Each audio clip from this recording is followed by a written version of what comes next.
What kind of desperation pushes a father, a man who loves his kids more than anything, to finally raise his fist to his own son? What?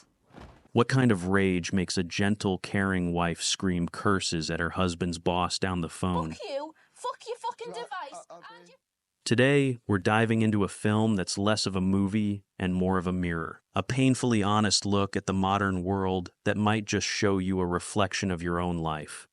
This is the story of a family that played by the rules, worked harder than ever, and still lost. This is Ken Loach's masterpiece, Sorry We Missed You.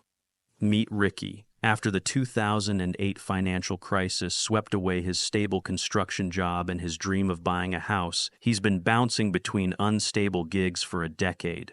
His family, wife Abby, a rebellious teenage son Seb, and a sweet, understanding young daughter Liza are just barely scraping by in a rented house. So when a new opportunity comes knocking, Ricky is all in. It's a job as a delivery driver for a big logistics company. The boss, a tough-as-nails manager named Maloney, lays out the deal. You're not an employee, he says. You're a franchisee. You're your own boss. No wages, just fees. The more you deliver, the more you earn. You're the master of your own destiny. It sounds like freedom. It sounds like a chance. But it's a trap, and Ricky is about to walk right into it. First problem, he needs a van. He can rent one from the company for a steep £65 a day, or buy his own. A fellow driver tells him buying is the only way to make real money. But the down payment is £1,000 and they have nothing saved. There's only one valuable thing they own, Abby's car. Abby is a home care worker. She travels between the homes of the elderly and disabled, offering them not just physical help, but kindness and company. Her car is her lifeline. Without it, her job, which involves visiting multiple clients in far-flung locations, becomes a nightmare of bus schedules and long walks. Ricky pleads with her. He paints a picture of their future. 2 years of hard work, he says, 14-hour days, 6 days a week, and they'll have the down payment for a house, a real home. For the family, he says, for them. Reluctantly, with a heavy heart, Abby agrees. She sells her car, her only piece of independence, to fund his dream. On his first day, Ricky is handed a scanner. This is your lifeblood, the boss tells him. It tracks you, it routes you, it times you. Lose it, and it'll cost you $1,000. A veteran driver quietly hands him an empty plastic bottle. You'll need this, he says. Ricky, confused, just tosses it in the back. He'll soon find out why. The reality of being his own boss hits him like a truck. Wrong addresses, neighbors refusing to sign for packages, and a traffic warden slapping him with a fine for stopping for 90 seconds. Every minute wasted is money lost. Meanwhile, Abby's world has shrunk to the timetable of public transport. She spends hours on buses, arriving at her clients' homes stressed and late. She cleans up messes, changes adult diapers, and patiently endures the loneliness and frustration of the people she cares for. But the time she used to spend with her own children is now spent waiting at a bus stop, leaving them voice messages, her voice thick with exhaustion. The family is like 4 people living in the same house but on different planets. Ricky and Abby collapse onto the sofa at night, too tired to talk, falling asleep in front of the television. Their kids are left to navigate their own worlds, especially Seb, their son. He's a talented graffiti artist, but his art is an escape. He's skipping school, hanging with a rough crowd, and clashing with his dad. The pressure cooker at the depot is at boiling point. Ricky witnesses another driver, pushed to his limit after working 14 days straight, beg for just 2 hours off to fix his van. The boss coldly refuses. The argument explodes into a fistfight, and the driver is fired on the spot. The message is clear. You are replaceable. At home, things are just as volatile. Ricky discovers a stash of spray paint cans in Seb's bag. Seb admits he sold his expensive winter coat, a coat they couldn't afford to replace to buy them. The argument that follows is brutal. Ricky, exhausted and stressed, can't understand his son's rebellion.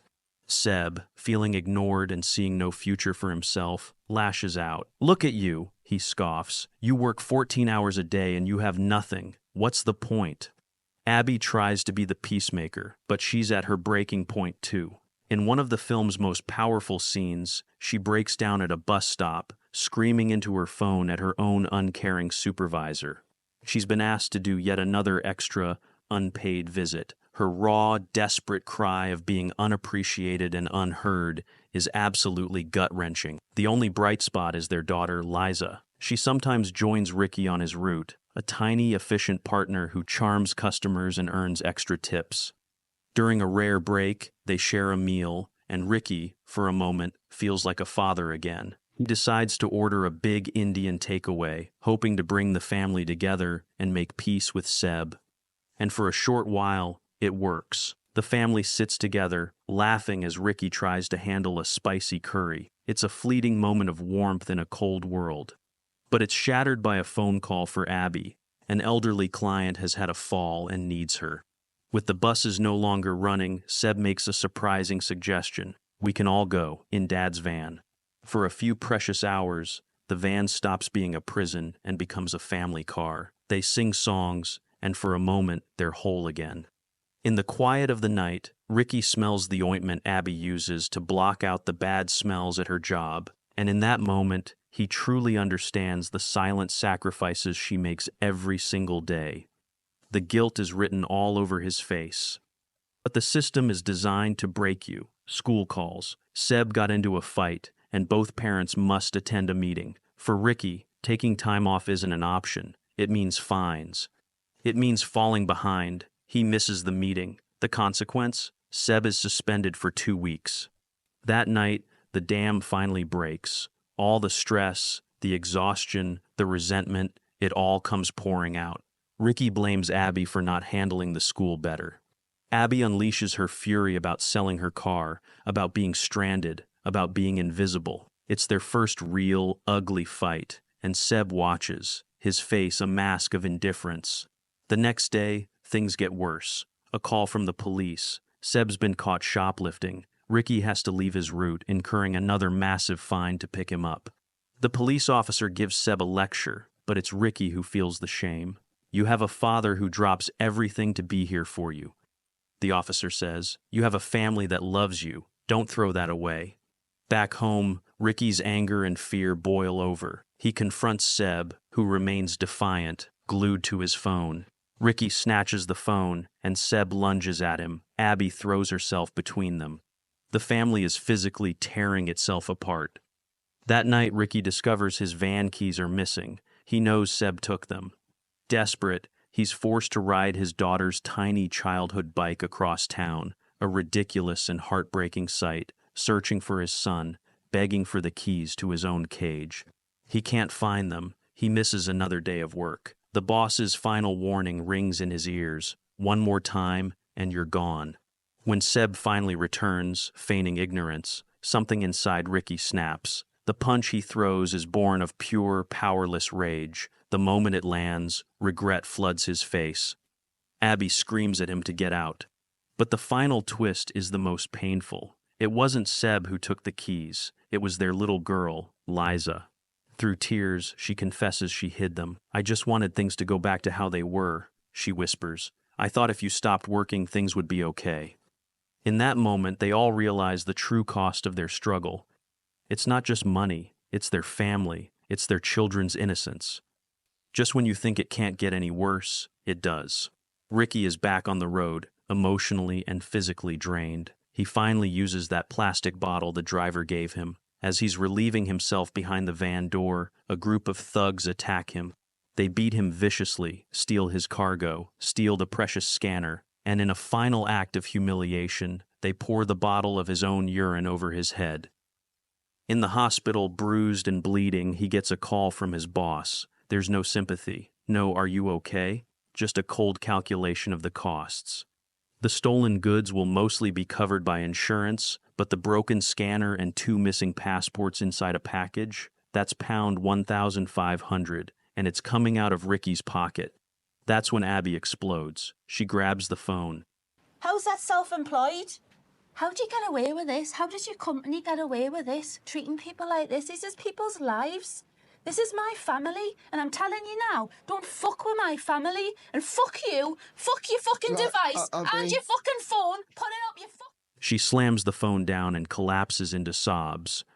That night, a changed Seb comes into his parents' room. He sees his father's broken face, and all the anger is gone, replaced by a quiet concern. The son is finally seeing his father. The next morning, Ricky wakes up before dawn. He's in agony, one eye swollen shut. He writes a note for Abby on one of the delivery slips, the ones that say, "Sorry we missed you." He just writes, "I love you." He limps to the van. He knows if he doesn't work today, he'll be fired. They'll lose everything. As he starts the engine, Seb runs out, begging him not to go. "Dad, you can't drive. You can only see out of one eye." Abby joins him, standing in front of the van, pleading. But Ricky's face is set. He can't stop. He is trapped. With his family's desperate cries echoing in his ears, he reverses, turns, and drives away. And as he drives into the bleak morning light, the man who has held it all together finally breaks. Tears stream down his bruised face. He's driving towards a job that is killing him because he has no other choice. And all he can do is whisper to himself, "Come on, come on." The film leaves us with a haunting question. The delivery company leaves a card saying, "Sorry we missed you," when a package can't be delivered. But for the life that Ricky and Abby have missed, for the childhood they've missed with their kids who says sorry to them, this movie is a devastating portrait of how the modern economy can praise hard work while punishing the very people who do it. It shows how, for millions, working harder doesn't lead to a better life, but a deeper hole. And that is a reality far more brutal than any movie. If this film and its story moved you, please consider subscribing to the channel. I'll be bringing you more deep dives into unforgettable films just like this one. And for anyone who is touched by this story, I highly, highly recommend you watch the original film. No recap can ever replace the power and brilliance of the full movie. Thank you so much for watching, and I'll see you in the next video.